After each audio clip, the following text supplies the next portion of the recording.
நித்திய ஸ்துதிக்குரிய பரிசுத்த நற்கருணைக்கு பக்தியாய் ஆராதனை எத்திசையும் புரிவோம். நித்திய ஸ்துதிக்குரிய பரிசுத்த நற்கருணைக்கு பக்தியாய் ஆராதனை எத்திசையும் புரிவோம். நித்திய ஸ்துதிக்குரிய பரிசுத்த நற்கருணைக்கு பக்தியாய் ஆராதனை எத்திசையும் புரிவோம். பக்தியாய் ஆராதனை எத்திசையும் புரிவோம். பக்தியாய் ஆராதனை எத்திசையும் புரிவோம். என்னை காண்பவரே,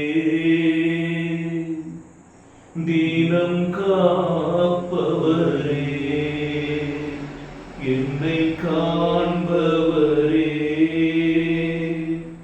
தீனம் காப்பவரே, ஆராய்ந்து அறிந்திருக்கின்றீர், சுற்றி சுற்றி சூழ்ந்திருக்கின்றீர், ஆராய்ந்து அறிந்திருக்கின்றீர், சுற்றி சுற்றி சூழ்ந்திருக்கின்றீர். நான் அமர்வதும் நான் எழுவதும், நான் அமர்வதும் நான் எழுவதும் நன்றாய் நீர் அறிந்திருக்கின்றீர். ஏசப்பா, நன்றாய் நீர் அறிந்திருக்கின்றீர். என்னை காண்பவரே, தினம் காப்பவரே, என்னை காண்பவரே, தினம் காப்பவரே, எண்ணங்கள் ஏக்கங்கள் எல்லாமே அறிந்திருக்கின்றீர். என் எண்ணங்கள் ஏக்கங்கள் எல்லாமே அறிந்திருக்கின்றீர். நான் நடந்தாலும் படுத்தாலும் அப்பா நீர் அறிந்திருக்கின்றீர். நான் நடந்தாலும் படுத்தாலும் அப்பா நீர் அறிந்திருக்கின்றீர். அப்பா நீர் அறிந்திருக்கின்றீர். என்னை காண்பவரே, தினம் காப்பவரே, என்னை காண்பவரே, தினம் காப்பவரே, ஆராய்ந்து அறிந்திருக்கின்றீர், சுற்றி சுற்றி சூழ்ந்திருக்கின்றீர், ஆராய்ந்து அறிந்திருக்கின்றீர், சுற்றி சுற்றி சூழ்ந்திருக்கின்றீர்.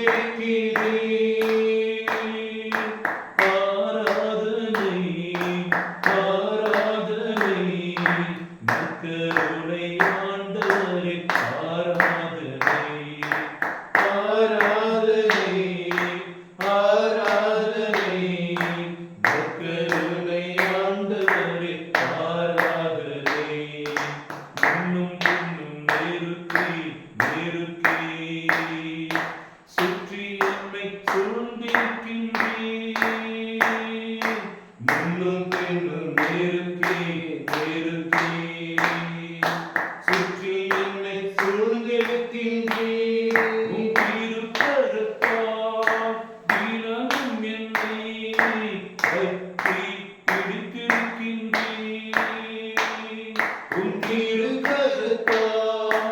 தினமும் என்னை பற்றி பிடித்திருக்கின்றீர்.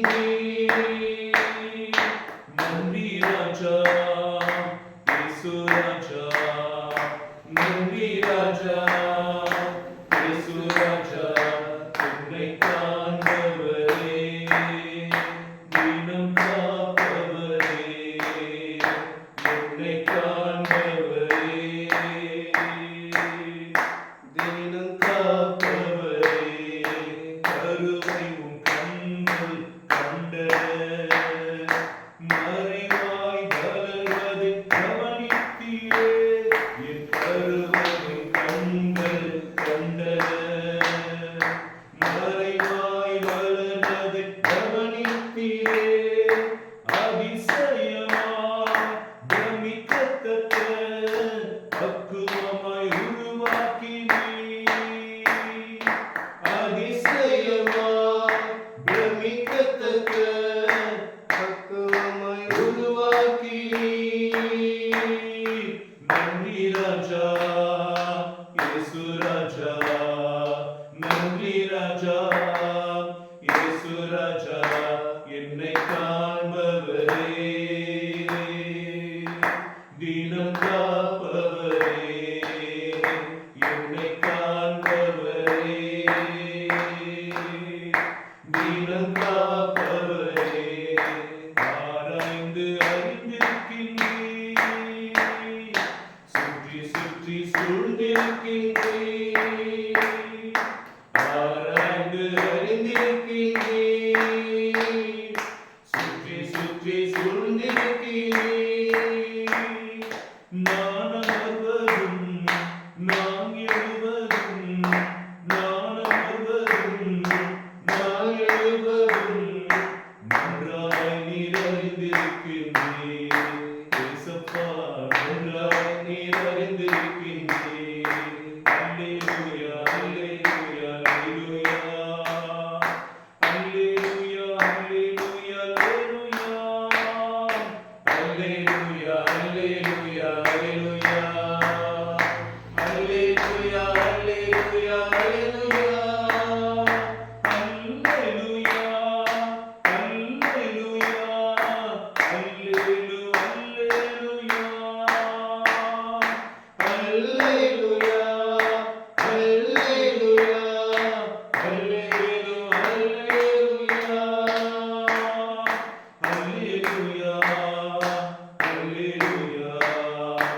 அல்லேலூயா, அல்லேலூயா, அல்லேலூயா, ஆராதனை, ஆராதனை, ஆராதனை, ஆராதனை.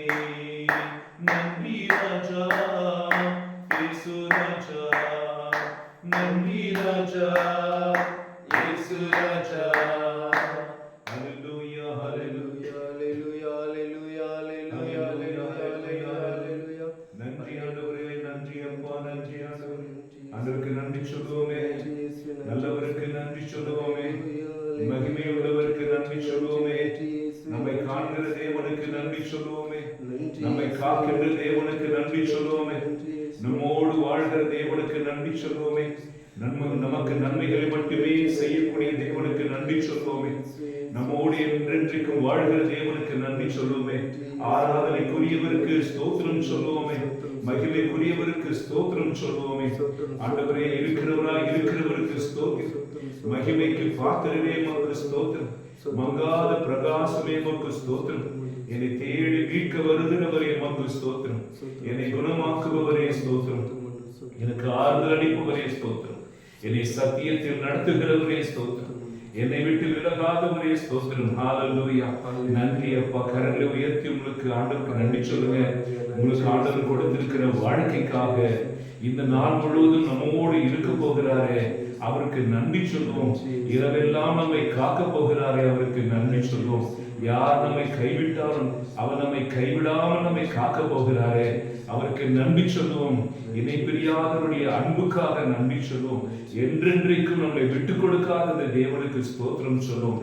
நன்றி அப்பா. ஹல்லேலூயா, ஹல்லேலூயா. ஸ்தோத்திரம் ஆண்டவரே. நன்றி அப்பா, நன்றி ஆண்டவரே. உமக்கு ஸ்தோத்திரம், ஸ்தோத்திரம். ஹல்லேலூயா, ஹல்லேலூயா. Praise the Lord. Praise the Lord. Hallelujah. Hallelujah. Hallelujah. Hallelujah. இயேசுவே உமக்கு நன்றி. இயேசுவே உமக்கு நன்றி. இயேசுவே உமக்கு ஆராதனை. இயேசுவே உமக்கு ஆராதனை. கிறிஸ்து இயேசுவில் அன்புமிக்க சகோதர சகோதரிகளே, இயேசுவை ஆராதித்து நம் இயேசு கிறிஸ்து வழியாக தந்தையாகி இறைவனுக்கு மகிமையும் மாட்சிமையும் செலுத்துவோம். இயேசுவின் திரு இதயத்திலிருந்து அவர் ஒவ்வொரு நாளும் உங்களோடு பேசிக் கொண்டிருக்கிறார்.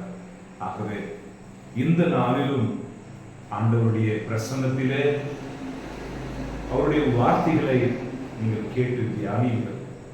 உங்கள் இருதயத்திலே உம்மை ஆராதிக்கிறேன், துதிக்கிறேன் என்று சொல்லிக்கொண்டே ஹல்லேலூயா. ஹல்லேலூயா. அன்புக்குரியவர்களே, நம் ஆண்டவர் நாம் கூப்பிடுவதற்கு முன்பாகவே பதில் கொடுக்கிறவர் என்று வேதம் சொல்லுகிறது.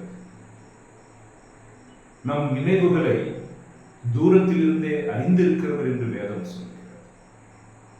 நாம் வாய் திறந்து நம்முடைய மன்றாட்டுக்களை அல்லது விண்ணப்பங்களை அவருக்கு வெளிப்படுத்துவதற்கு முன்பாகவே அவர் அதை அறிந்திருக்கிறார் என்று சத்தியம் சொல்கிறது. இதை திருப்பாடல்கள் 139 முதல் 2 வசனங்களில் நாம் இதை காண முடியும். கடவுளை அனுபவித்த தாவீது ராஜா இந்த சங்கீதத்தை இப்படி எழுதுகிறார். திருப்பாடல் 139 1-2. ஆண்டவரே, நீர் என்னை ஆராய்ந்து அறிந்திருக்கிறேன். எங்க வீட்டுல மொத்தம் 6 பிள்ளைங்க. ஒருத்தருக்கு பிடிச்ச சாப்பாடு இன்னொருத்தருக்கு பிடிக்காது. எங்க அம்மா ஒவ்வொரு பற்றியும் குறிப்பறிந்து மீன் குழம்பு பிடிக்காதவர்களுக்கு வேறு குழம்பு, கத்திரிக்காய் உடம்புக்கு ஒத்துக்காதவர்களுக்கு வேறு ஒரு கறி செய்வார்கள். என்னுடைய வாழ்நாட்களில் இப்படி ஒரு நாள் நாங்கள் பட்டினியா இருந்ததில்லை. ஒத்துக்கொள்ளாத உணவுக்கு பதிலாக என் தாய் அல்லது எங்களுடைய தாய் எங்களை வெறும் வயிற்றோடு படுக்க அனுப்பவில்லை. சற்று சிரத்தை எடுத்து தனியாக சமைத்து எங்களுக்கு அவர் போஷித்தார். ஆகவே தான் ஆண்டவர் சொல்கிறார், பெற்ற தாயார்களும் உன்னை மறக்கக்கூடும், நீ என்னால் மறக்கப்படுவதில்லை. ஹல்லேலூயா. ஹல்லேலூயா. ஆகவே நம்மை தேடி வந்து அன்பு செய்கிறவர் நம் ஆண்டவர். இதனால்தான் திருப்பாடல் 121 4ஆம் வசனம் எல்லா இடங்களிலும் இப்படி ஒலிக்கிறது. இஸ்ராயலரை காக்கிற தேவன் கண் அயர்வதும் இல்லை, அவர் தூங்குவதும் இல்லை. நம்மேல் கண்ணை வைத்து ஆலோசனை சொல்லுகிறார். நீங்கள் உறங்கிக் கொண்டிருக்கும் பொழுது கூட கர்த்தர் உறங்காமல் உங்களை உறக்கத்திலே காப்பாற்றுகிறார். நீங்கள் காலையில் கண்விழித்து எந்தெந்த காரியங்களை ஆசீர்வாதங்களை பெற வேண்டும் என்று அவர் இரவெல்லாம் விழித்திருந்து ஜெபிக்கிறார். அன்புக்குரியவர்களே, நம் ஆண்டவர் நம்மை தேடி வந்து ரட்சிக்கிறவர், தேடி வந்து மீட்கிறவர். உதாரணத்திற்கு பைபிளில் ஒரு இடத்தில் நாம் வாசிப்போம். நயும் என்கிற பட்டணத்தில் இயேசு கிறிஸ்து போய் கொண்டிருந்த பொழுது ஒரு பிணத்தை தூக்கி கொண்டு வருகிறார். இயேசு கிறிஸ்து பார்க்கிறார். அந்த கடைசில ஒரு பெண்மணியானவர் கூனி குறுகி துக்கத்தினுடைய முழு வடிவமாக கூட்டத்துக்கு பின்னாடி மெதுவா நடந்து வந்துட்டு இருக்கிறார். 2 பேர் கை தாங்களாக அவளை பிடித்துக் கொண்டு வருகிறார். இயேசு கேட்கிறார், யார், என்ன ஆச்சு? அவள் ஒரு விதவை, ஏற்கனவே கணவனை இழந்து மகனோடு வாழ்ந்து கொண்டிருந்தார். கடவுள் அந்த ஒரு ஆசீர்வாதத்தையும் எடுத்து விட்டார். அவருடைய மகனும் இறந்து போய்விட்டார். 2 பேரையும் இழந்த துக்கத்தில் அவர் ஒடிந்து போய் நலிந்து போய் அவர் வருகிறார் பாருங்கள் என்று இயேசுவிடத்தில் சொன்னார். அன்புக்குரியவர்களே, அந்த தாய் இயேசுவிடத்தில் ஓடி வந்து உதவி கேட்கவில்லை. என் கணவனையும் என்னிடத்தில் எடுத்துவிட்டு என் மகனையும் பறித்து விட்டீர்களே கடவுளே என்று அவர் முறையிடவும் இல்லை. ஆனால் வேத வசனம் சொல்கிறது, இயேசுவே தானாக போய் அந்த பாடையை தூக்கி கொண்டு வந்தவர்களுக்கு முன்பாக சென்று பாடையை தொட்டு நிறுத்துங்கள் என்றார். நம்மை பற்றி அறியாதவர் அல்ல. நமக்கு எது தேவை என்று புரிந்து கொள்ளாத தேவன் அல்ல. நம்மை காட்டிலும் அவர் அதிக உணர்வுள்ளவர், அதிக அன்புள்ளவர். அவருக்கு புரிந்தது விதவைக்கும் அனாதைகளுக்கும் அவர்கள் கூக்குரலிடுகிற நாளில் நான் பதிலளிப்பேன் என்று அவர் வாக்கு கொடுத்திருக்கிறார். நாம் வாசிப்போம். அந்த வசனத்தை நான் சொல்லுகிறேன், நீங்கள் அதை வாசிப்பீர்கள்.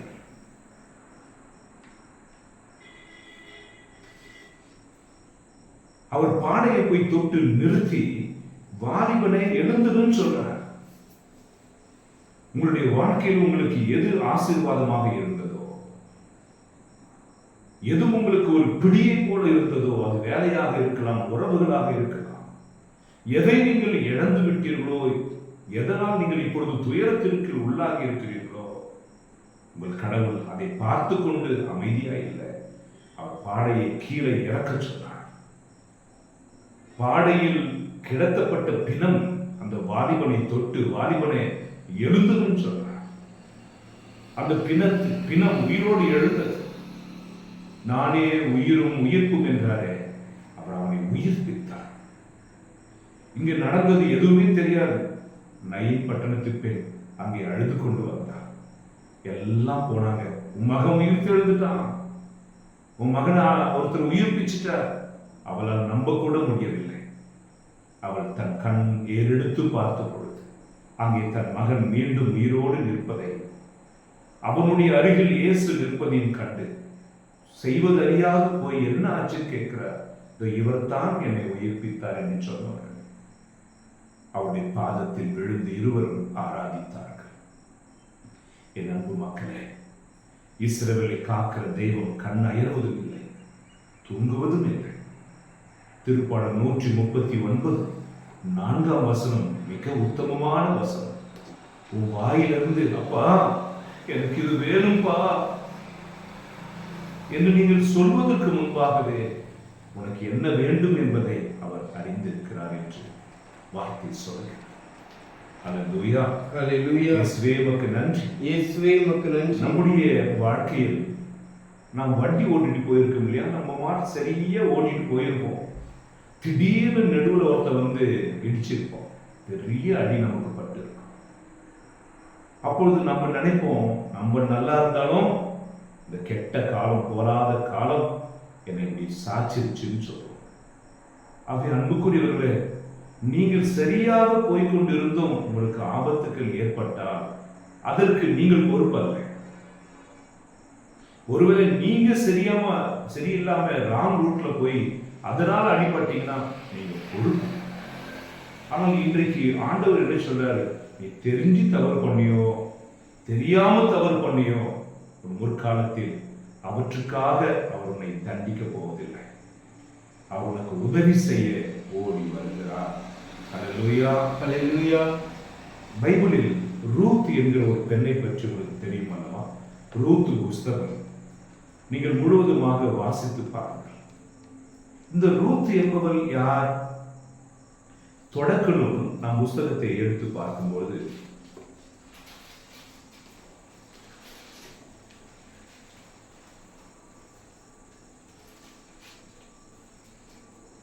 பத்தொன்பதாம் அதிகாரம் 37, 38 இறைவசனங்களை நாம் வாசிக்கிறோம் என்றால், பின் மூத்தவர் ஒரு மகனை பெற்று அவனுக்கு மோவாபு என்று பெயரிட்டார். அவன் இந்நாள் வரை இருக்கிற மோவாபியருக்கு தந்தை. இளையவன் ஒரு மகனை பெற்று அவனுக்கு பென் அம்மி என்று பெயரை சூட்டினார். அவன் இன்று வரை இருக்கிற அம்மோனியரின் தந்தை. இந்த வார்த்தை நீங்கள் படிக்கும் போது மோவாபியர், அம்மோனியர் என்று 2 பெயர்களை கேட்கிறீர்கள் அல்லவா? அவர்கள் யார் என்றால் லோத்துடைய 2 மகள்களுக்கு பிறந்த பிள்ளைகள்.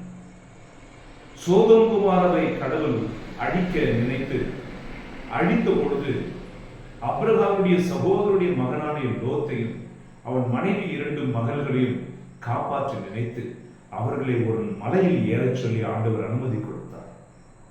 திரும்பி பார்க்க கூடாது என்றார். போகிற வழியில் லோத்தின் மனைவி திரும்பி பார்த்தார். உப்பு சிலையாய் மாறி போனார். லோத்தும் 2 மகள்களையும் ஆண்டவர் தப்பிக்க வைத்த பொழுது அவர்கள் இந்த சின்ன ஊருக்கு நாங்க போயிடுறோம், அங்க எங்களால போக முடியாது, அதற்குள்ளாகவே அழிவு வந்து விடலாம் என்று சொன்ன பொழுது கருணை காண்பிக்கப்பட்டு சரி என்று சொல்லப்பட்டது. அவர்கள் அந்த சின்ன ஊரிலும் வாழாம ஒரு சிறிய குகையில் வாழ்ந்தார்கள். 19ஆம் அதிகாரத்தை நீங்கள் வாசித்து பார்க்கும் பொழுது லோத்தும் அவருடைய 2 பெண்களும் அந்த குகையில் வாழ்ந்திருந்த நாட்களில் லோத்தினுடைய மூத்தவளும் இளையவளும் இப்படி பேசிக்கொண்டார்கள், நமக்கு சந்ததி இல்லையே, நமக்கு வருங்காலம் இல்லையே, நமக்கு பிள்ளைகள் இல்லையே, ஆடவர்கள் எல்லாரும் செத்து போனார்களே, ஆகவே நம் தந்தையோடு தவறு செய்து பிள்ளையை பெற்றுக் கொள்வோம் என்று சொல்லி மூத்தவர் அப்பாவுக்கு குடிக்க வச்சு அன்றைக்கு தவறு செய்தார், கருவுற்றார். தன் தங்கைக்கும் அப்படிப்பட்ட ஆலோசனை கொடுத்து அவளும் தன் தகப்பனுக்கு குடிக்க வைத்து அவளும் தன் தகப்பனோடு உறவு வைத்துக் கொண்டார். அது லோத்துக்கு தெரியாது. அவர்கள் இருவரும் கருவுற்று மோவாபியர், அம்மோனியர் என்று 2 பிள்ளைகளை பெற்றெடுக்கிறார். வேதம் சொல்கிறது, அந்த 2 சந்ததியும் கடவுள் சபித்தார். பாவத்தில் உண்டாகிற எதுவும் கடவுளால் சபிக்கப்படுகிறது. பலியை அல்ல, இரக்கத்தை ஆண்டவர் விரும்புகிறார். துதிகளின் ஸ்தோத்திர பலிகளையும் அல்ல, அவர் பரிசுத்தத்தை விரும்புகிற தேவன் மோவாபியரும் அம்மோனியரையும் சபிக்கப்பட்ட இனமாக வைத்தார். நீங்கள் அப்படியே ரூத் புஸ்தகத்திற்கு வருவீர்கள் என்றால் அங்கே நயோமி என்ற ஒரு பெண்மணி இருக்கிறார். அவளுக்கு 2 மகன்கள், 2 பேருக்கும் திருமணம் செய்து வைக்கிறார். அந்த இளையவனுடைய மனைவியின் பெயர் தான் ரூத். இவள் யார் தெரியுமா? மோவாபியனுடைய சந்ததியில் வந்தவர். கடவுள் சபித்தாரே, லோத்தினுடைய வம்சத்தில் அவருடைய மகளுக்கு பிறந்தார்களே, முதல் மகளுக்கு பிறந்த அந்த சந்ததி மோவாபிய சபிக்கப்பட்ட இனத்திலிருந்து அவர் பிறந்து வளர்ந்தார். நயோமி கல்யாணம் செய்து வைத்தார். போராத காலம் நயோமியுடைய கணவரும் இறந்து போனார். 2 மகன்களும் கூட நோயினாலே செத்து போனார். அப்பொழுது நயோமி சொன்னார், 2 மருமகள்களையும் பார்த்து, நீங்கள் உங்கள் அம்மா வீட்டுக்கு போய் வேறு திருமணம் செய்து கொள்ளுங்கள். உங்களுக்கு திருமணம் செய்து வைக்க எனக்கு வேறு ஒரு பிள்ளை என்று இல்லை என்று சொல்லி அவர்களை போக சொல்லும் பொழுது முதல் மருமகள் போய்விட்டார். 2ஆம் மருமகள் ரூத்துவோ, அத்தை, நீங்க இருக்கிற இடத்துலதான் நான் இருப்பேன், உங்கள் கடவுள் தான் என் கடவுள், உங்கள் மக்கள் தான் என் மக்கள் என்று சொல்லி அத்தை வீட்டில் போக மறுத்துட்டார். ஆனால் ரூத்தினுடைய வாழ்க்கை எவ்வளவு கசப்பாக இருந்தது பார். சபிக்கப்பட்ட இனம் என்று கருதப்பட்ட மோவாபியர் இனத்திலிருந்து நயோமி பெண் எடுத்த பொழுது அது நடந்தது. நயோமி ரூத்தை கையை பிடித்துக் கொண்டு தன் சொந்த தேசத்திற்குள் நுழைகிறார். மக்கள் எல்லாம் முடியாது, நயோமி நயோமி நீ வந்து விட்டாயா என்று சொன்ன பொழுது நயோமி சொன்னா, அப்படி கூப்பிடாதீங்க, நயோமி என்றால் சந்தோஷம், ஆனந்தம் என்று அர்த்தம், நானோ உடைந்து போய் வந்திருக்கிறேன், கசப்பு என்று கூப்பிடு. இவள் யார்? என் மருமகள் ரூத். ஓ, எங்கிருந்து பெண் எடுத்தாய்? மோவாபியர். அந்த ஊரே ரூத்தை வெறுத்தது. அவருடைய பழைய இடிந்த வீடை சரி செய்து தண்ணீர் பிடிக்க போகலாம் என்கிற போது இனத்தடியில் அவள் இழிவுபடுத்தப்பட்டார். வேலை கொடுக்கப்படவில்லை. ஆனாலும் அத்தையை போஷிக்க வேண்டும் என்பதற்காக விளைநிலத்திற்கு சென்று கதிர்கள் அறுத்து கொண்டு அவர்கள் போன பொழுது 1-2 கதிர்கள் விழுமே, அவற்றை பொறுக்கி கொண்டு வந்து கஞ்சி காய்ச்சி அத்தைக்கு கொடுத்து தானும் உண்டார். பட்ட கொடியே, பட்ட காலிலே படும் கெட்ட கொடியை கெடும் என்பார். ரூத்தினுடைய வாழ்க்கை மிக கசப்பா இருந்தது. அன்புக்குரியவர்களே, இரக்கமுள்ள கடவுள் நம்மை காண்கிறவராக இருக்கிறார். ரூத்தை கடவுள் மறந்து விட்டாரா? ரூத்தை கடவுள் விட்டு விட்டாரா?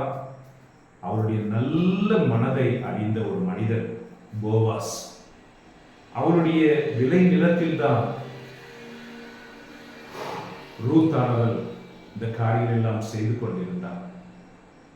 அப்பொழுது போவாஸ் ரூத்தினுடைய நல்ல மனசை அறிந்து அவரை திருமணம் செய்து கொண்டார். எந்த நிலத்தில் அனாதையாக கதிர்களை பொறுக்கிக் கொண்டிருந்தாலோ அந்த இடத்திற்கே அவள் எஜமானியாக கடவுளால் உயர்த்தப்பட்டார். நீங்கள் இருக்கிற இடத்திலே கரங்களை உயர்த்தி ஆண்டவரை துதித்து மகிழுங்கள், ஆண்டவரை ஆராதித்து மகிழுங்கள். நம்முடைய வாழ்க்கையிலே இருள் வரலாம், நம்முடைய வாழ்க்கையிலே தடைகள் வரலாம், நம்முடைய வாழ்க்கையிலே விபத்துக்கள் நேரிடலாம், நம் மனம் உடைந்து போகலாம், நம் கை கால் உடைந்து போகலாம். ஆனால் ஒன்று மட்டும் உங்களுக்கு உடையக்கூடாது, அது நம்பிக்கை. ஹல்லேலூயா, ஹல்லேலூயா. அன்புக்குரியவர்களே, ரூத் தன் அத்தைக்காக, தன் மாமியார் நயோமிக்காக தோட்டத்திற்கே போய் அங்கே இருக்கிற கதிர்களை பொறுக்கி அவள் வாழ்ந்து கொண்டு வந்ததை ஒரு மனிதன் பார்த்தான். யார் இவள்? இவள் தான் நயோமியுடைய மருமகள். தன் அத்தையை விட்டு விட்டு போகாமல் கணவன் இறந்த பின்னாடி கூட அத்தைக்காக வாழ்கிறாள் என்று சொன்னார். அப்பொழுது அந்த மனிதன் போவாஸ் ரூத்தின் மீது அன்பு கொண்டார். இருவரும் திருமணம் செய்து கொண்டார்கள். எந்த நிலத்தில் அவள் கதிர்களை பொறுக்கிக் கொண்டிருந்தாலோ அதே நிலத்திற்கு கடவுள் அவளை எஜமானியாக மாற்றினார். ஹல்லேலூயா, ஹல்லேலூயா. உங்களுக்கு ஒன்று தெரியுமா? எந்த இனம் சபிக்கப்பட்டதோ, மோவாபிய இனம், அந்த இனத்திலிருந்து வந்த ரூத்துக்கும் போவாசுக்கும் அவருடைய சந்ததியில் ஜெஸ்ஸே பிறந்தார். ஜெஸ்ஸே சந்ததியிலிருந்து இயேசு கிறிஸ்து பிறந்தார். ஆகவே என் அன்பு பிள்ளைகளே, தெரிந்தோ தெரியாமலேயோ உங்களுடைய வாழ்க்கையில் டிராஜடி என்று சொல்லப்படும், அதில் எதிர்பார்க்காத ஒரு நிகழ்வு நடந்திருக்கலாம். ஒரு சொந்த கணவர் உங்களை விட்டு போயிருக்கலாம், அல்லது இறந்து போயிருக்கலாம், அல்லது நீங்கள் நினைக்காத ஒரு காரியம் உங்கள் வாழ்க்கையை சிதைத்து கொண்டிருக்கலாம். சில நேரங்களில் ஒரு காரில் பயணம் செய்கிற 5 பேரும் செத்து போவார்கள், ஒரே ஒருவர் பிழைத்திருப்பார். டிராஜடி. வீடு திடீரென்று எரிந்திருக்கும், தொழில் கூட திடீரென்று எரிந்திருக்கும், கப்பலில் நாம் அனுப்பின சரக்கு எல்லாமே மூழ்கி போயிருக்கும், நாம் காதலித்தவர்கள், அன்பு செய்தவர்கள், நம்பியவர்கள் நம்மை விட்டு போயிருக்கக்கூடும். நாம் யாரை ஊட்டி வளர்த்தோமோ பிள்ளைகள் மனைவியருடைய பேச்சை கேட்டு நம்மை எதிர்த்திருக்கக்கூடும், நம்மை அடித்திருக்கக்கூடும். இவையெல்லாம் எதிர்பார்க்காத நிகழ்வுகள். ஆனால் என் அன்புக்குரியவர்களே, நீங்கள் கடவுளோடு இருப்பீர்கள் என்றால், அஞ்சாமல் மனம் தயங்காமல் இருப்பீர்கள் என்றால், உங்களுக்கு இன்னொரு வாழ்க்கை கடவுள் ஏற்படுத்தி தருவார். ரூத்துக்கென்று ஆண்டவர் ஒரு ஏற்பாடை செய்து வைத்திருந்தார். அவள் திரும்பி போயிருந்தால் அவளுடைய வாழ்க்கை என்னவாய் இருக்குமோ. ஆனால் நல்ல மனதோடு தன் மாமியாருக்காக, தன் அத்தைக்காக தன் வாழ்க்கையை தியாகம் செய்ய துணிந்தவருக்கு கடவுள் எவ்வளவு பெரிய ஆசீர்வாதத்தை தந்தார் தெரியும். எந்த கிணற்றின் அடியில் அவளை கேவலமாய் பேசினார்களோ அந்த கிணற்றை சுற்றியிருந்த பெண்கள் எல்லாம் போவாசோடு அவள் மனைவியாக நடந்து வந்த பொழுது, எஜமானியாக நடந்து வந்த பொழுது அவர்கள் அதிர்ச்சி அடைந்தார்கள். கடவுள் உன்னை உயர்த்த தீர்மானித்து விட்டால் அதை யார் தடுக்க முடியும்? கடவுள் உன்னை உயர்த்த நினைத்து விட்டால் அதை யாரால் மாற்ற முடியும்? யாராலையும் மாற்ற முடியாது. ஹல்லேலூயா, ஹல்லேலூயா. அன்புக்குரியவர்களே, ஒரு இடத்தில் ஒரு பையன்கிட்ட 5 ரொட்டி 2 மீன் தான் இருக்கு. ஒரு சூழ்நிலை வந்துச்சு, யாருக்குமே சாப்பாடு இல்லை. அந்த பையன் தான் கிட்ட இருக்கிறத ஏசப்பாட்ட கொடுத்தான். ஏசப்பா அவன் கை வெறுமையாயிடுச்சேன்னு பார்க்கல. இப்ப இயேசு ஆசீர்வதித்த பொழுது ஆண்கள் மட்டுமே 5000 பேர் சாப்பிட்டார்கள். மீதம் 12 கூடைகள் மிகுந்தது. எந்த இடத்தில் நீங்கள் வறட்சியை காண்கிறீர்களோ, எந்த இடத்தில் நீங்கள் ஒன்றுமில்லாமையை காண்கிறீர்களோ, அந்த இடத்தில் கடவுள் உங்களுக்கு உதவிகள் செய்ய முடியும். அந்த இடத்தில் வந்து உங்களுக்கு ஆண்டவர் நல்லதை செய்ய முடியும். அல்லேலூயா, அல்லேலூயா. உங்கள் குடும்பத்தில் எதெல்லாம் ஷார்டேஜாக இருக்கிறதோ அதை ஆண்டவர் சம்பூர்ணமாய் முழுமையாய் ஆசீர்வதிக்க முடியும். இதை நம்புங்கள். உங்கள் உடம்பில் எங்கெங்கெல்லாம் நோய்களும் வலிகள் இருக்கிறதோ அதை கடவுளால் இந்த நேரத்திலும் குணப்படுத்த முடியும். நீங்கள் மட்டும் உங்கள் சூழ்நிலைகள் நடந்தவர்களுக்காக புலம்பிக் கொண்டிருக்காமல் கடவுளோடு தொடர்ந்து நம்பிக்கையோடு வாழுங்கள். உங்கள் அருகில் இருக்கிறவர்களுக்கு உதவி செய்து, சகாயம் செய்து, அவர்களுக்கு துணையாய் வாழுங்கள். கடவுள் எந்த நல்லதையும் அவர் மறந்து போக மாட்டார். நீ ஒருவருக்கு செய்கிற எந்த ஒரு உதவியும் மறக்கப்படாது என்று வேதம் சொல்லுகிறது. அல்லேலூயா, அல்லேலூயா, அல்லேலூயா, அல்லேலூயா, அல்லேலூயா. அல்லேலூயா. ஏழைக்கு உதவி செய்கிறவன் கடவுளுக்கு கடன் கொடுக்கிறான் என்று நீதிமொழிகள் சொல்லுகிறது. அப்ப என்ன அர்த்தம்? கடவுள் அதை வட்டியோடு திருப்பி கொடுப்பார்.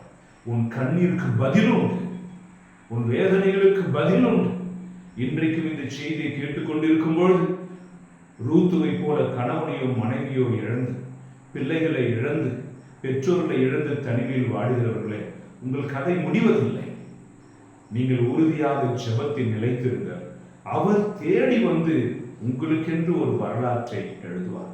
அப்ராம் என்கிறவருக்கு எந்த வரலாறும் இல்லாத பொழுது கடவுள் அபிரகாம் என்று மாற்றி ஒரு பெரிய வரலாற்றை உண்டாக்கினார்.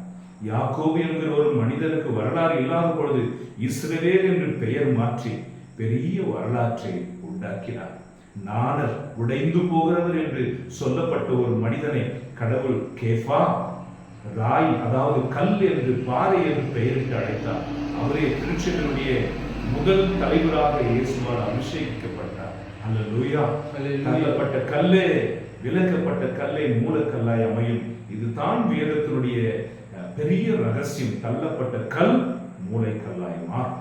உங்கள் வீட்டில் நீங்கள் தள்ளப்பட்டு இருக்கிறீர்களா? வேலை செய்கிற இடத்தில் உங்களுக்கு திறமை இல்லை என்று நீங்கள் ஒதுக்கப்பட்டு இருக்கிறீர்களா? உங்கள் அறியாமையினால் சொத்தை எல்லாம் இழந்து போயிருக்கிறீர்களா? இனி வாழ்வதற்கு எந்த ஆதாரமும் இல்லை என்று நினைக்கிறீர்களா? நீங்கள் இழந்தது கொஞ்சமாக இருக்கலாம். நீங்கள் கிறிஸ்துவிலே பெறப்போவது மிக பெரிதான ஒரு ஆசீர்வாதம். அல்லேலூயா. ஒன்று மட்டும் நீங்கள் செய்யணும், இயேசுவை பற்றி பிடித்துக் கொள்ள வேண்டும். யோசேப்பை கிணற்றில் போட்டார்கள், இயேசோப்பை விற்றார்கள். ஆனால் கடவுள் எகிப்து தேசத்திற்கே அவனை அதிபதியாக மாற்றினார். அதே தேவன் இன்றைக்கு உங்கள் நடுவில் இருப்பதனால அவரை உற்று நோக்குங்கள். ஏசப்பா, எனக்குன்னு ஒரு எதிர்காலம் இருக்காப்பா, எனக்கு நீங்க ஒரு திட்டம் வச்சிருக்கிறீங்களாப்பா, அந்த திட்டத்துல என்னை இணைத்துக் கொள்ளுங்கள் ஆண்டவரே என்று நீங்கள் செபிக்கும்படியாக உங்களுக்கு நேரத்தில் அன்போடு அழைக்கிறேன். உங்கள் வலது கரத்தை இருதயத்தின் மீது வைத்து, ஆண்டவரே நீ தேடி வந்து உதவி செய்வீர் என்று நாம் கேட்டுக்கொண்டிருக்கிறோம். எங்களை தேடி வாங்க இயேசுவே, எங்களை ஆசீர்வதிங்க இயேசுவே, எங்களை உமக்கு ஒப்புக் கொடுக்கிறோம் இயேசுவே. என் வாழ்க்கையில் இருக்கிற கண்ணீர், என் வாழ்க்கையில் இருக்கிற பதட்டங்கள், என் வாழ்க்கையில் நான் சந்தித்த தோல்விகள் அத்தனைக்காகவும் உமக்கு நன்றி செலுத்துகிறேன். காரணம், ஒரு இடத்தில் முடிக்கப்பட்ட என்னுடைய கதை முடிவதில்லை, இன்னொரு இடத்தில் அது புதிதாக மாறுகிறதப்பா. உமக்கு ஸ்தோத்திரம். குயவன் மண்ணை வெட்டி ஒரு பாத்திரத்தை செய்து விற்கிற பொழுது ஒரு ராஜா வாங்குகிறான். அதுபோல ஆண்டவரே, நான் பிறந்தது ஒரு இடம், நான் வளர்ந்தது ஒரு இடம், கட்டி கொடுக்கப்பட்டது ஒரு இடம், ஆனால் எல்லாமே முடிந்து விட்டது என்று நான் நினைக்கும் பொழுது என்னை ரத்தம் சிந்தி விலை கொடுத்து வாங்கினீரே அப்பா. உம்முடைய பிரசனத்தில் என்னை வாழ செய்கிறதுக்காக உமக்கு நன்றி அப்பா என்று சொல்லி உங்கள் இடது கரத்தை வலது கரத்தின் மேலே நோக்கி கர்த்தரை நோக்கி நாம் ஆண்டவரிடத்தில் ஒப்பு கொடுத்து செல்வோம். உகந்த காணிக்கையாய் ஒப்பு கொடுத்தேனையா, சுகந்த வாசனையாய் நுகர்ந்து மகிழுமையா. காயின் ஆண்டவருக்கு காணிக்கை கொடுத்தான், கடவுள் அதை ஏற்றுக்கொள்ளவில்லை. ஆபேலோ தன் மந்தையில் தலைச்சன் கொழுப்புள்ளதை கொண்டு வந்து கடவுளுக்கு சமர்ப்பித்தான். ஆண்டவர் அதை சுகந்த வாசனையாக ஏற்றுக்கொண்டாராம். ஆகவே நீங்கள் புலம்பி புலம்பி செபிக்காதீர்கள், நன்றியோடு செபிங்கள். ரூத்துக்கு ஒரு எதிர்காலத்தை தேவன் உண்டாக்கினார்கள், அந்த தேவன் உங்களுக்கும் உருவாக்குவார் என்று உங்களை ஒப்பு கொடுத்து செபிப்பீர்களா? உகந்த காணிக்கையாய் ஒப்பு கொடுத்தேனையா, சுகந்த வாசனையாய் நுகர்ந்து மகிழுமையா. தகப்பனை கும்பீடத்தில்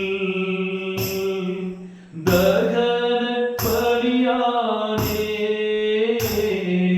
தகப்பனை கும்பீடத்தில்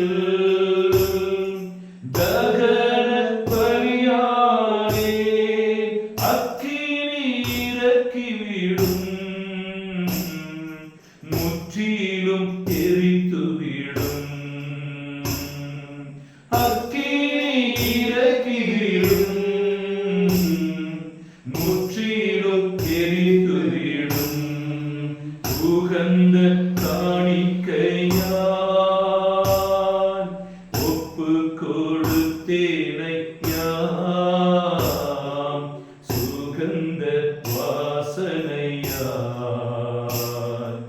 நுகர்ந்து மகிழுமையா. வேண்டாத பலவீனங்கள் ஆண்டவா முன்வைக்கிறே. உங்கள் பலவீனங்கள் எல்லாம் ஒப்பு கொடுங்க. வேண்டாத பலவீனங்கள் ஆண்டவா முன்வைக்கிறே. மீண்டும் தலை தூக்காமல் அவை மாண்டு மடியட்டுமே. மீண்டும் தலை தூக்காமல் அவை மாண்டு மடியட்டுமே. உகந்த காணிக்கையாய் ஒப்பு கொடுத்தேனையா, சுகந்த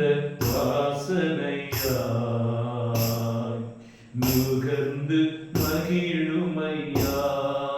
சுகந்த வாசனையாய் நுகர்ந்து மகிழுமையா. ஹல்லேலூயா, ஹல்லேலூயா, ஹல்லேலூயா, ஹல்லேலூயா. ஒரு நாள் ஒரு குடிகார கணவன் தன் மனைவியை போட்டு அடிக்கிறான். ஊர் மக்கள் எல்லாம் வந்து அவனை விடுவித்து அவனை அடிக்க தொடங்கினாங்க. இவ போய் தடுத்து, என் வீட்டுக்காருக்கு அடிக்க உரிமை இருக்கு, நீங்க ஏன் அவரை அடிக்கிறீங்கன்னு சொல்லி விலக்கி விட்டான். அந்த புத்தி இல்லாதவனோ அடுத்த நாளும் குடிச்சிட்டு வந்து அவளை அடித்தான். மற்றவர்கள் எல்லாம் என்னை அடிப்பதற்கு நீதான் காரணம் என்று சொல்லி அவன் மேல் மண்ணெண்ணெயை ஊற்றி கொளுத்தினான். ஊர் மக்கள் எல்லாம் வேடிக்கை பார்த்தார்கள். உன் கணவனை அடித்த பொழுது நீ தடுத்தாய் அல்லவா, ஆர் உன்னை அவன் மண்ணெண்ணெய் ஊற்றி கொளுத்திருக்கிறான். இப்படிப்பட்டவன் உயிரோடு இருக்கக்கூடாது என்று அவன் மேல் அனைவரும் பாய்ந்தார்கள். எரிந்து கொண்டிருக்கிற நிலையிலேயும் அவள் சொன்னாள், என் கணவன் மேல் குற்றம் சுமத்தாதீர்கள், அவரை அடிக்காதீர்கள் என்று அப்படியே சொல்லிக்கொண்டு அவன் இறந்து போனான். பரலோகத்தில் ஒவ்வொரு நாளும் நியாய தீர்ப்புக்கென்று வருகிறவர்களை ஆண்டவருடைய வார்த்தை தீர்ப்பிடுகிறது அல்லவா. அவ்வாறு ஆண்டவர் சிம்ஹாசனத்தில் வீற்றிருந்தார். ஒவ்வொருவரும் வருகிற பொழுது அவர்களுக்கு தீர்ப்பு வழங்கப்பட்டது, நல்லவர்கள் கெட்டவர்கள் என்று. தூரத்தில் எரிந்து போன இந்த பெண்ணுடைய ஆன்மா வந்து கொண்டிருந்தது. இயேசு தம் சிங்காசனத்திலிருந்து எழுந்து இறங்கி போய் அந்த ஆத்துமத்தை அரவணைத்து முத்தமிட்டார். என்ன சொன்னார் தெரியுமா? நீ என்னை போல மன்னித்தாய், என்னை போல மன்னித்தாய், என்னை போல நீ வாழ்ந்தாய். அன்புக்குரியவர்களே, நாம் காட்டுகிற அன்பு மற்றவர்களால் புரிந்து கொள்ளப்படாமல் போகலாம். நாம் காட்டுகிற இரக்கம் மற்றவர்களை அதை ஏற்றுக்கொள்ளாமல் போகலாம். நீங்கள் செய்த தியாகத்தை உங்கள் பிள்ளைகள் உணராமல் போகலாம். நீங்கள் ரத்தம் வடித்ததை, வேர்வை சிந்தி உழைத்து உங்கள் பிள்ளைகளை உருவாக்கியதை அவர்கள் நன்றி கெட்டவர்களாக மறந்து போயிருக்கலாம். நீங்கள் செய்த நன்மைகளையோ கடவுள் மறப்பதே இல்லை. அவர் சொல்லியிருக்கிறார். மத்தேயு சுவிசேஷம் 25ஆம் அதிகாரம் 35ஆம் வசனத்தில், நீங்கள் நான் பசியாய் இருந்தபோது உணவு கொடுத்தீர்கள், ஆடையின்றி இருந்தபொழுது ஆடை கொடுத்தீர்கள், நோயிற்று இருந்த பொழுது என்னை வந்து பார்த்தீர்கள், சிறைச்சாலையில் வந்து என்னை தரிசித்தீர்கள். ஆகவே என் தந்தையால் ஆசீர்வதிக்கப்பட்டவர்களே, வாருங்கள், பரலோகத்திற்கு உங்களுக்காக ஏற்படுத்தப்பட்ட இடத்திற்கு வாருங்கள் என்பாராம். அப்பொழுது மக்கள், நாங்கள் எப்பொழுது உம்மை தரிசித்தோம், எப்பொழுது உமக்கு உதவி செய்தோம் என்று சொல்வார்களாம். அப்பொழுது இயேசு சொல்வார், சின்னஞ்சிறியவர்களுக்கு நீங்கள் எதையெல்லாம் செய்தீர்களோ அதை எனக்கே செய்தீர்கள். அல்லேலூயா. அல்லேலூயா. ஆகவே நீங்கள் அன்புடையவர்களாகவே இருக்க, நன்மை செய்வதிலிருந்து மனம் தளராதீர்கள். நீங்கள் செய்கிற நன்மையை தொடர்ந்து செய்யுங்கள். அப்பொழுது ஆண்டவர் உங்களை ஆசீர்வதிப்பார். அல்லேலூயா. அல்லேலூயா. ஆகவே இன்றைக்கு நாம் வேண்டுகிறோமோ இல்லையோ, நாம் தேடுகிறோமோ இல்லையோ, நாம் கூப்பிடுகிறோமோ இல்லையோ, கடவுள் தாமாக முன்வந்து நமக்கு உதவி செய்கிறார் என்று நாம் பார்த்துக் கொண்டிருக்கிறோம். ஆதியாகமம் 3ஆம் அதிகாரம் 19ஆம் வசனத்தை நாம் வாசிப்போம். தொடக்க நூல் 3ஆம் அதிகாரம் 19ஆம் வசனம். ஒரு மனிதன் தன் வாழ்க்கையில கொஞ்சம் கொஞ்சமா அனுபவத்தை பெற்ற பிற்பாடு ஒரு கட்டத்தில் அவன் இந்த அனுபவத்திற்கு வருவான். அங்கே 3ஆம் அதிகாரம் 19ஆம் வசனம் என்ன எழுதியிருக்கிறது என்றால், நீ மண்ணிலிருந்து உருவாக்கப்பட்டதால் அதற்கு திரும்பும் வரை நெற்றி வியர்வை நிலத்தில் விழ உழைத்து உன் உணவை உண்பாய், நீ மண்ணாய் இருக்கின்றாய். 3ஆம் அதிகாரம் 19ஆம் வசனம். அல்லேலூயா. அல்லேலூயா. தவறு செய்த மனிதனுக்கு நீ மண்ணிலிருந்து உழைச்சு உண்ப, அந்த மண்ணோ உனக்கு முல்லை பிறப்பிக்கும் ஆண்டவர் சொல்றார். இயேசு கிறிஸ்துவோ அந்த முல்லை தன் தலையில் சுமந்து கொண்டு நம்முடைய சாபங்களை தீர்த்தார் என்று வேதம் சொல்கிறது. அல்லேலூயா. அல்லேலூயா. ஆக வாழ்க்கையில அடிப்பட்டவர்கள், நொந்து போனவர்கள் கடைசியில் ஒரு அனுபவத்துக்கு வருவாங்க பாருங்க. அது என்னன்னா, it is better to take refuge in the Lord than to man. மனிதர்கள் மேல் நம்பிக்கை வைப்பதை விட ஆண்டவரிடம் தஞ்சம் புகுவதே நலம் என்று ஒரு நாள் வரும். திருப்பாடல்கள் 94 9 10 வசனங்களை நாம் வாசிப்போம். அருமையான வசனம் என்ன சொல்லுது? கண்களை படைத்த கடவுள் உன்னை காணாதிருப்பார், செவிகளை படைத்த தேவன் உன் குரலை கேட்காமல் இருப்பாரோ, கைகளை படைத்த தேவன் உன்னை ஆசீர்வதிக்காமல் இருப்பாரோ. நம்ம கூட கொஞ்சம் சேர்த்துக்கோமே. இதயத்தை படைத்த தெய்வம் உன் இதயத்தின் வழிகளை அறியாமல் இருப்பார். என் மக்களுடைய கூக்குரலை கேட்டேன், அவருடைய கண்ணீரை கேட்டேன், அவர் படும் அவஸ்தையை கண்ணுற்றின், ஆகவே அவர்களை மீட்பதற்காக இறங்கி வந்தேன் சொன்னவர் இன்னைக்கு உனக்காக இறங்க மாட்டார். நீ 4 அறைகளுக்குள்ளாக அழுது கொண்டிருந்தால், வெளியில சொன்னா உன்னை அடிச்சு கொண்டுடுன்னு சொல்லி மிரட்டினதுனால சப்தம் இல்லாமல் நீ அழுது கொண்டிருந்தாலும், அன்னாரின் கண்ணீரை கேட்ட தேவன் உன் கண்ணீரை கேட்க மாட்டார். வார்த்தைகள் விவரிக்க முடியாத துக்கத்தை புலம்பலாக வெளிப்படுத்தின அன்னாருடைய உதட்டின் அசைவுகளை ஆண்டவர் அறிந்து அவரை ஆசீர்வதித்தது போல உங்களை ஆசீர்வதிக்காமல் விட்டுவார். அவர் கை குறுகி விடவில்லையே, அவர் காது மந்தமாகி விடவில்லையே. நம் இதய துடிப்பை அறிந்தவராக இருக்கிறார். நம் வாயிலிருந்து வார்த்தை புறப்படும் ஒன்றை அதை அறிந்தவராக இருக்கிறார். நம்முடைய உள்ளுறுப்புகள் எல்லாம் சரியாக இணைத்தவர் அவரே. நாம் அமர்வது அவருக்கு தெரியும், நாம் எழுவது நமக்கு தெரியும். இந்த ஆராதனையை நீங்கள் பங்கெடுத்துக் கொண்டிருக்கிற பொழுது எந்த மனநிலையில் இருக்கிறீர்கள் என்பது அவருக்கு தெரியும். நேற்றைக்கு நான் இப்படி நினைத்தேன். ஒரு இடத்தில் ஜெபம் நடத்தும் பொழுது காயங்கள் ஆற்றுகிற ஜெபத்தை நடத்தி கொண்டிருக்கும் போது பெண்கள் எல்லாம் முக்காடு போட்டுக்கிட்டு உள்ளுக்குள் அழுது கொண்டிருந்தார்கள். ஆண்கள் எல்லாம் தங்கள் துண்டை எடுத்து தொடச்சி கொண்டு ஜெபத்தில் கலந்து கொண்டார்கள். முக்காட்டுக்குள் நீ அழுதாலும் சரி, யாருக்கும் தெரியாமல் ஒரு மறைவிடத்தில் போய் அழுதாலும் சரி, உன் கண்ணீர் பரலோகத்தை எட்டுகிறது. விதவைகளின் அனாதைகளின் கண்ணீருக்கு ஆண்டவர் பதில் தருவார். அல்லேலூயா. அல்லேலூயா. யோபு புஸ்தகம் 34ஆம் அதிகாரம் 14-15 வசனங்களை வாசிப்போம். அவர் சொல்றாரு, ஒரு அனுபவத்திற்கு பிற்பாடு மனுஷன் யார்? ஆஃப்டர் ஆல் அவன் ஒரு மண்ணு. மனிதனை மண்ணிலிருந்து அவர் உருவாக்கினார். மறுபடியும் அவன் மண்ணுக்கே திரும்பி போகும்படி அவன் உயிர் மூச்சை எடுத்து விடுகிறார். நம்ம இயக்குவது அவருடைய உயிர் மூச்சு. அவர் கிஃப்டா கொடுத்திருக்கிற உயிர் மூச்சினால் நாம் வாழ்ந்து கொண்டிருக்கிறோம். அதன் வேதம் சொல்லுகிறது, நீ மண் என்பது அவருக்கு தெரியும். இந்த குழந்தை பசி எடுத்து அழும்போது அது தானா போய் பால் கறக்க தெரியாது. அது மிட் நைட்டா இருந்தாலும் அழுதாலும் சரி புரண்டாலும் சரி எழுந்து அம்மா தான் உதவி செய்யும். அவதான் அந்த அழுகையை நிறுத்த முடியும். அது போல கடவுள் நீ அழுகிற பொழுது, நீ புலம்புகிற போது, உன் இருதயத்திலே உன் துக்கங்களை அடக்கி வைத்துக் கொண்டாலும் அவர் இறங்கி வருவார், உனக்கு உதவி செய்ய வருவார். நான் முக்கியமான ஒரு வசனத்தை வாசிப்போம். லூக்கா சுவிசேஷம் 7ஆம் அதிகாரத்தில் 1-23 நல்ல சமாரியம். இந்த ஓமானத்தை நீங்கள் கேட்டிருப்பீர்கள். குரு வந்தார், அடிபட்டு கிடந்த அந்த மனிதனை கண்டு கொள்ளாமல் போனார். லேவியர் வந்தார், நேரம் ஆகிவிட்டது, தொட்டால் தீட்டு என்று அவரும் போய்விட்டார். ஆனால் ஒரு சமாரியன் வந்தார். அவனாகவே மனதில் உருகினான். அவனை மடியில் வைத்துக் கொண்டான். காயங்களுக்கு ரசத்தை வார்த்து காயம் கட்டினான். தன் கழுதை மேல் ஏற்றி கொண்டு போய் மருத்துவமனையில் வைத்து காசு கொடுத்து, இவனை குணமாக்குங்கள், தேவைப்பட்டால் வரும்பொழுது மீதி பணத்தை நான் கொடுப்பேன் என்றார். அன்புக்குரியவர்களே, யாரெல்லாம் நீ இருக்கும் நிலையை பார்த்து அப்படியே போய்விட்டார்களோ அவர்கள் போகட்டுமே.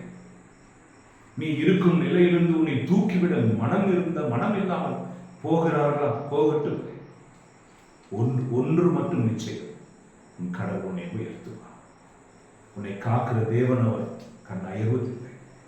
அவர் வந்து அந்த அடிப்பட்டவனை தூக்கியது போல நல்ல சமாரியம். நீ கூப்பிடாமலேயே, கூப்பிடக்கூடிய நிலையில் இல்லாது இருப்பதை அறிந்து உன் காயங்களை கட்ட இன்றைக்கு இறங்கி வருகிறார். உன் கண்ணீரை துடைக்க அவர் இறங்கி வருகிறார். வந்தவர் ஒண்ணுமே கேட்கல, முதல் உதவி செய்ய ஆரம்பிச்சார். ஆனா அந்த குருவும் லேவியர் என்ன நினைச்சாங்களா, இவன் எவனோ திருட்ட பையன், இவன் எங்கேயோ வந்து குடிச்சிட்டு இருந்திருக்கான், இவங்க திருடன்ல ஒருத்தனா இருப்பான், இவனுக்கு உதவி செய்ய நம்மளும் மாட்டிக்குவோம், இந்த நேரத்தில் இவனை யார் வர சொல்றது, அவன் கையில எது எடுத்துட்டு வந்தாலும் இந்த ஏரியா அப்படிப்பட்டது தெரிய வேண்டாமா, புத்தி இல்லையா, இப்படி காரணங்களை சொல்லிக்கொண்டு இவனுக்கு எதுக்கு நம்ம உதவி செய்து போயிட்டாங்க. ஆனா காரணம் எதுவுமே கேட்காம லூக்கா சுவிசேஷம் 15ஆம் அதிகாரம் 18ஆம் வசனம் 19ஆம் வசனத்தில் ஊதாரி மகன் திரும்பி வந்த போது, அப்பா நான் உமக்கு எதிராக பாவம் செஞ்சப்பான்னு சொல்றதுக்கு முன்பாகவே, உமக்கு எதிராக வானகத்துக்கு எதிராக நான் தவறிழைத்தேன் என்று சொல்வதற்கு முன்பாகவே அப்பா வேறு டயலாக் பேசுறாரு. குடிக்க வைங்க, புதிய மோதிரத்தை கொடுங்க, புதிய ஆடையை கொடுங்க, விருந்து கொண்டாடுங்க. ஆண்டவர் நமக்காக காத்திருக்கிறார். ஊதாரி மகனுடைய ஓமையில் பெரிய ஹைலைட் என்ன தெரியுமா, மகன் வீட்டுக்கு வர்ற வரைக்கும் அப்பா கர்வத்தோடு நிக்கல, தூரத்தில் அவன் வருவதை கண்டவுடனே அவன் மனம் இறங்கி அவனை நோக்கி ஓடி போனான். இந்த இரவு கூட நீங்கள் தாமதிக்காதீர்கள், ஒரு அடி எடுத்து வைங்க. உங்ககிட்ட வர ஆசைப்படுறோமான்னு ஒரு வார்த்தை சொல்லுங்க. ஆண்டவரே, இந்த ஒரு முறை நீர் என்னை குணமாக்கினால் மறுபடியும் அந்த தவறான காரியத்தை நான் செய்ய போக மாட்டேன்னு சொல்லுங்க. என் குடும்பத்தை ஒரு முறை இணைத்து விடுங்க அப்பா, நான் மறுபடியும் சண்டை போட மாட்டேன். நீ செலுத்து பாருங்க, அவர் 1000 அடிகள் எடுத்து வருவார். உன் நிலையை டோட்டலா மாற்றிடுவார். உன் படுக்கை டோட்டலா மாறிடும். இனி நீ மருத்துவமனைக்கு போக வேண்டிய அவசியம் இருக்காது, மனநல மருத்துவத்திற்கிட்ட போக வேண்டிய அவசியம் இருக்காது. அவரே உன் காயங்களை கட்டுவார், அவரே உனக்கு ஆறுதல் தருவார். அவனை தூக்கி தன் மடியில் வைத்துக் கொண்டார் என்று வேதம் சொல்கிறது. கடவுளை தன் மடியிலே வைத்துக் கொள்வார். தாய் தன் பிள்ளையை தேற்றுவது போல அவனை தேற்றுவார். திருப்பாடல் 103:11 வசனத்தை நாம் வாசிப்போம். திருப்பாடல் 103:13 அங்கே சொல்லப்படுகிறது, தகப்பன் தன் பிள்ளைக்கு இறங்குவது போல நம் ஆண்டவர் உனக்கு இறங்குவார். தகப்பன் தன் மகனுக்கு அடி சம்மாட்டி அடிப்பார். ஸ்கூலுக்கு போறான், தப்பு செஞ்சு அடிப்பார், சூடு வைப்பார், கையில கிடைக்கிறத வச்சு அடிப்பார். அவன் அடிச்ச அடியில பையனுக்கு ஜுரமே வந்துடும். அவங்க அம்மா ராத்திரிலாம் அவனுக்கு ஜுரம் போக்குறதுக்கு என்னென்னோ பண்ணிட்டு இருப்பாங்க. அடுத்த அறையில் தகப்பன் மறைவாக அழுது கொண்டு இருப்பார். ஏன்னா பெரம்பு எடுக்கலன்னா அவனுடைய எதிர்காலமே பாதிக்கப்படும். அவனை அடித்து விட்ட பிற்பாடு அவன் சரியாகணுமா, சரியாயிட்டானா கொண்டாட்டிகிட்ட கேட்டுட்டே இருப்பார். அந்த அம்மா அடிக்கிறத அடிச்சு விட்டு கேட்டுட்டு அப்படின்னு சொல்லுவாங்க. அவர் ஒவ்வொரு அடியிலும் தன் மகன் வளர வேண்டும் என்று ஆசைப்படுவார். தன் ஒவ்வொரு வியர்வையிலும் தன் மகனுக்காக அவர் சேர்த்து வைப்பார். அந்த தகப்பன் வேதம் சொல்லுகிறது, மத்தேயு சுவிசேஷம் 7:7. அதை தொடர்ந்த வசனங்கள், யாராவது உங்கள் தகப்பனிடத்தில் நீங்கள் போய் அப்பம் கேட்டால் கல்லை கொடுப்பானா, முட்டையை கேட்டால் தேள் கொடுப்பானா? மீனை கேட்டால் பாம்பை கொடுப்பானா? அப்படி தீயோர்களான நீங்களே உங்கள் பிள்ளைகளுக்கு நல்லவற்றை அறிந்திருக்க முடியும். உங்கள் வானக தந்தை நீங்கள் கேட்பதை கொடுப்பது எவ்வளவு திண்ணம். அவர் அப்பாவா இருக்கிறார். நமக்கு எது நல்லதுன்னு அவருக்கு தெரியும். நீ கேட்பது எல்லாத்தையும் கொடுத்துட மாட்டார். உனக்கு எது நல்லதுன்னு தெரியும், எப்போ கொடுக்கணும்னு தெரியும், யார் வழியா கொடுக்கணும்னு தெரியும். அவருடைய அன்பு அப்பாவுக்குரிய அன்பு. ஆகவே தான் ஆண்டவர் மத்தேயு சுவிசேஷம் 9ஆம் அதிகாரத்தில் பரலோகத்தில் இருக்கிற எங்கள் பிதாவே என்று அவர் செபிக்க கற்றுக் கொடுக்கிறார். அல்லேலூயா, அல்லேலூயா, அல்லேலூயா, அல்லேலூயா. ஆகவே இந்த இரவு பொழுதில் ஒரு நிமிடம் மீண்டுமாய் உங்கள் கண்களை மூடி, ஆண்டவரே, எத்தனையோ இரவுகள் புரண்டு புரண்டு படுக்கிறேன், திசை மாறி படுக்கிறேன், குளிர்சாதன பெட்டியை ஆன் செய்துவிட்டு படுக்கிறேன். எல்லோரும் உறங்கிக் கொண்டிருக்கும் பொழுது நான் தெருவில் உலாவுகிறேன். நாளை தினத்தை பற்றிய கவலை என்னை வாட்டுகிறது. இப்பொழுதே என் நிலைமை இப்படி இருக்கிறது, இன்னும் கொஞ்சம் வயசாயிட்டு நடக்க முடியாம போன எனக்கு துணை யார் என்று நான் வேதனை இருக்கிறேன். என் வீட்டில் நடந்த தற்கொலை, என் மகள் இறந்து போன செய்தி, என் கணவருடைய விபத்து, என் வீட்டில் நடக்கிற கடன் தொல்லைகள், என் வாழ்க்கையில என்ன நடக்குதுன்னே என்னால் புரிஞ்சிக்க முடியலன்னு சொல்லி வருத்தப்படுகிறவர்களே, இன்று இரவு நீங்கள் இருக்கிற இடத்திலேயே முழந்தால் படியிட்டு உங்கள் வாழ்க்கையை கடவுளுக்கு ஒப்புக் கொடுங்கள். அவர் நம்மை தேடி வருகிற தெய்வம். காணாமல் போன ஆடு கனவில் கூட நினைக்கவில்லை தன் மேய்ப்பன் தனக்காக தேடி வருவார் என்று. அவரோ காணாமல் போன ஒரு ஆட்டுக்காக தேடி செல்கிற மேய்ப்பர். இன்று இரவு உன்னை சந்திக்க வருகிறார். இந்த நாளில் உன் இதயத்தோடு அவர் பேச வருகிறார். அவர் உனக்கு உதவி செய்ய வருகிறார். உதவி எப்படி யார் மூலியமாக வரும் என்று தெரியாது, ஆனால் அவர் உனக்கு உதவி செய்ய சித்தமாகி இருக்கிறார். நீங்கள் நம்புவீர்களா? மனதிற்குள் ஆமென் என்று சொல்லி செபியுங்கள். ஆண்டவர் எனக்கு உதவி செய்வார். கூப்பிடுகிற யாவருக்கும் பதில் கொடுக்கிறது. என்னை நோக்கி கூப்பிடுங்கள், துன்ப நேரத்தில் என்னை நோக்கி கூப்பிடுங்கள், பதில் தருவேன் என்று சொன்னதே. இன்றைக்கு அவர் உங்கள் ஜெபத்தை கேட்பார், இறங்கி வந்து ஆலோசனை தருவார், உதவி செய்வார். நீங்கள் கலங்காதீர்கள், பயப்படாதீர்கள். குறிப்பிட்ட நேரத்தை தாண்டி அதிகமாய் செபிக்க உங்களை பயிற்சி எடுங்கள். காலையும் பகலும் இரவும் என்று அவரோடு தொடர்பில் இருங்கள். நீங்கள் நம்பின மனிதர்கள் எல்லாம் உங்களை கைவிட்ட அனுபவம் இருக்கிறது அல்லவா?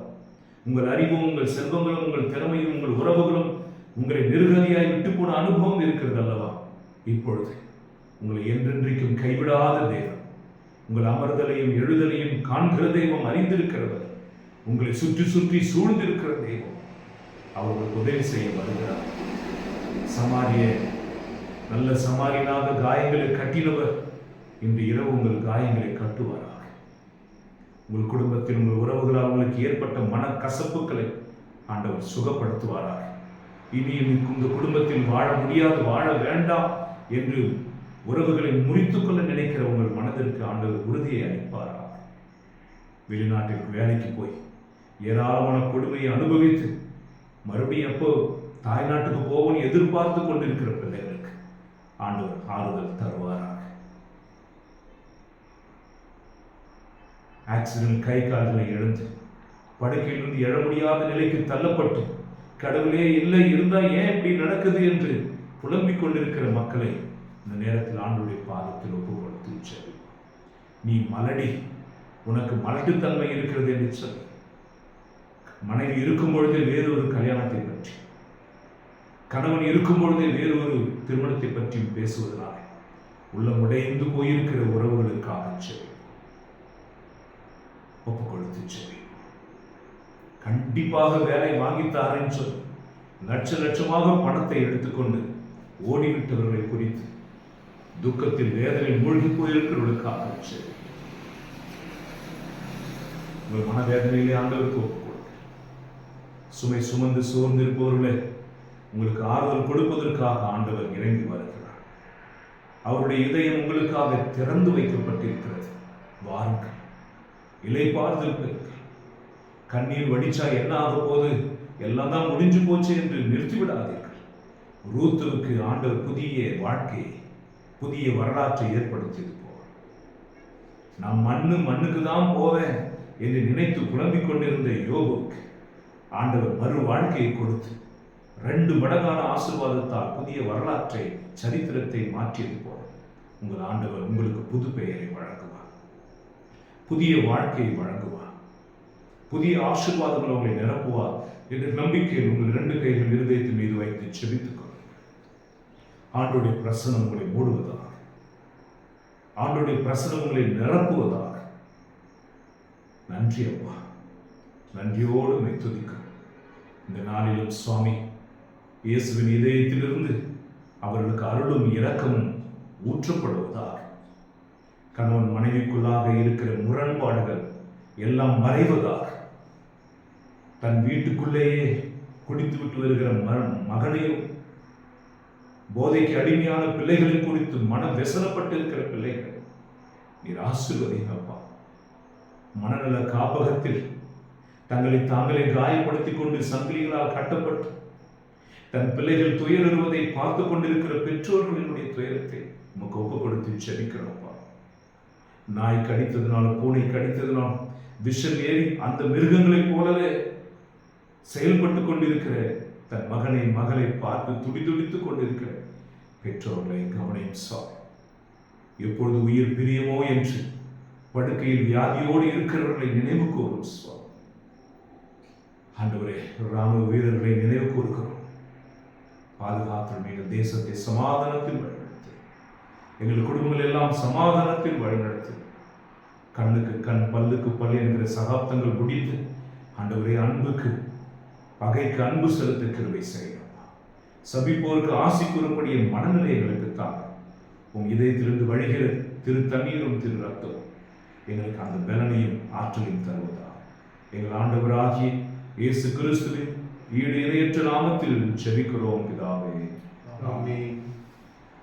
மாண்புயரி வரும் அனுமானத்தை தாழ்ந்து பணிந்து ஆராதிப்போம். பழைய நியம முறைகள் அனைத்தும் இனி மறைந்து முடிவு பெருக, புதிய நியம முறைகள் வருக. புலன்களாலே மனிதன் இதனை அறிய இயலா, குறையை நீக்க விசுவாசத்தில் உதவி பெறுக. பிதாவர்க்கும் சுதனிவர்க்கும் புகழ்ச்சியோடு வெற்றியார்க்கும் மீட்பின் பெருமை மகிமையோடு வலிமை வாழ்த்து யாவுமாக. இருவரிடமாய் வருகின்றவராம் தூய ஆவியானவர்க்கும் அளவில்லாத சம புகழ்ச்சி என்றுமே உண்டாகுக. ஆமென். வாரென்று மக்களுக்கு அப்பம் அளித்தீரே, இனிமையெல்லாம் தன்னகத்தை கொண்ட அப்பம் இதுவே. மன்றாடுவோமாக. இறைவாவும் திருப்பாடல் நினைவை எங்களுக்கு விட்டுச் சென்றீரே. உம்முடைய திருவுடல் திரு ரத்தத்தில் மறைபொருளை வணங்கும் நாங்கள் அவற்றின் பேரு பலன்களை அடையும்படி செய்வீராக. எங்கள் ஆண்டவராகிய இயேசு கிறிஸ்து வழியாக உம்மை மன்றாடுகின்றோம். ஆமென்.